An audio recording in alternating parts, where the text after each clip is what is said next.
Hi, and welcome to this video about procrastination. I put a poll up last week about what you'd like more information about. And the majority of you said you'd like to know more about procrastination, which I see as a trauma response. It's a trauma response because it's protecting us from doing something. It's keeping us safe. I've also published something earlier this week, the end of last week, about identifying some of your coping strategies and your survival strategies, which procrastination is definitely one of them. Some of the other ones are people-pleasing, hyper-independence, perfectionism, and so on. So do look out for that.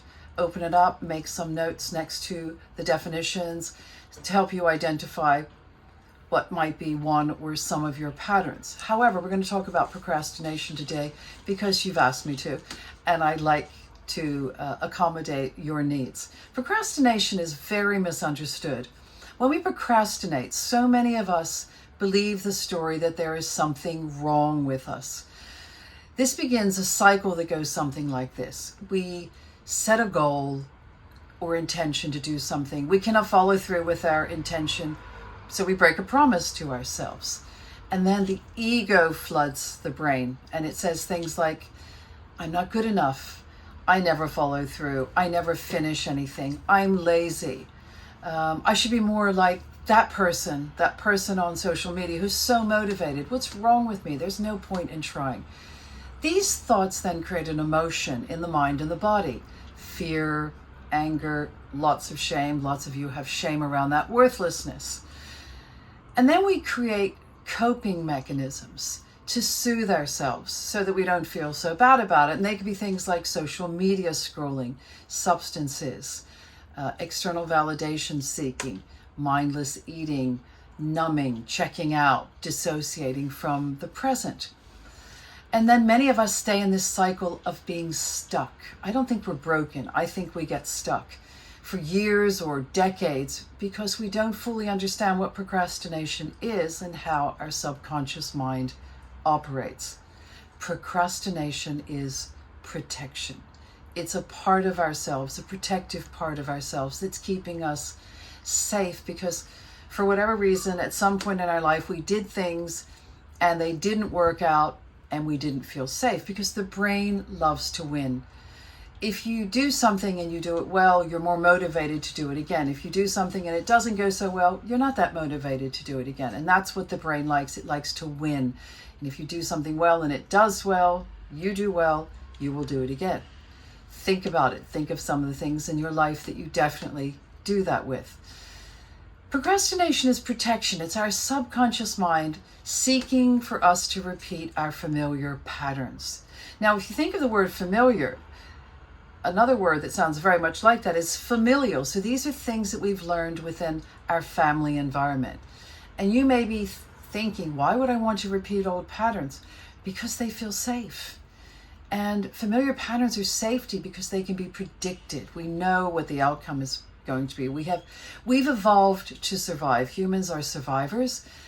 We've not evolved to be happy. We've evolved to survive. And our unconscious mind views that predictable familiar as safe because we know how to respond, don't we? We've done it many times before. So let's say we tell ourselves, I'm going to work out for 1 hour every day at the gym. And we have not moved our body in any significant way any day.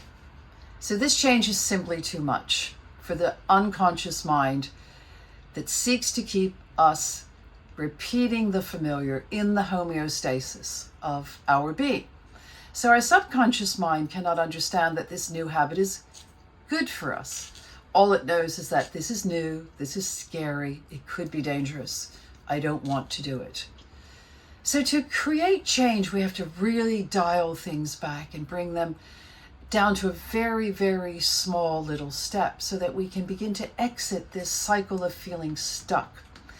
We need to make changes that are so small that they don't cause extreme mental resistance in the subconscious, unconscious mind.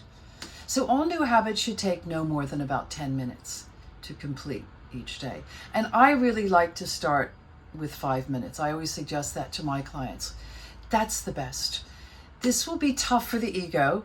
It will come up with all sorts of thoughts at first, that you're not doing enough, or that these changes are too small to matter, because that person over there is making big changes and doing meditation for 3 hours, and I'm suggesting that maybe you do it for 5 minutes. So how can that be good enough? But this is okay, because the ego loves to talk to us, loves to chatter. Just witness the thoughts without judgment. Let them be there, and they will fade. If you keep this habit to under 10 minutes, you have a much greater likelihood of actually following through. The more you follow through, the more new neural pathways are created from the repetition of the new habit, and you develop muscle memory, which is what we need for this. And this is the real key. Set yourself a timer for 5 minutes to do whatever it is: meditation, yoga, workout, cooking, listening to music, whatever it is that you want to create a new behavior. And I'll suggest some in a moment.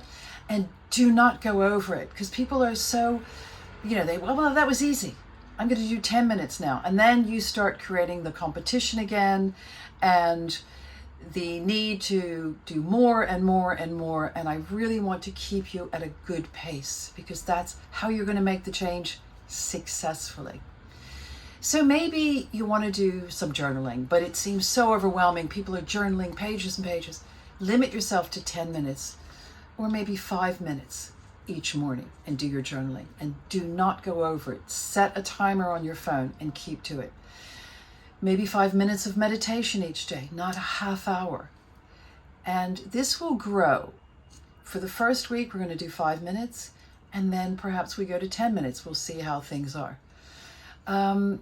Take a walk around the block, limited to 5 minutes. Drink 1 glass of water each day, extra, or just that first glass of water, because so many of us want to drink more water, and we think, well, I need to drink all this water today in order to be healthy. No, you don't. Just drink 1 glass of water, but do it every day. Be consistent. Get out of bed without hitting the snooze button. One morning, try that, and then do it again the next morning and the next morning. And the brain is very resilient, and you will adapt to it very quickly. Do 3 deep belly breaths. I've showed you a vagus nerve breathing on a previous video. Do that once a day. Set a timer for it. This is my breathing time, and do it. Get some sunshine for 10 minutes in the afternoon. Take a break from your desk. Take a walk from your office. Disconnect from electronics before going to bed. Stick with the same habit for 30 days, and I got a little secret: it never takes that long.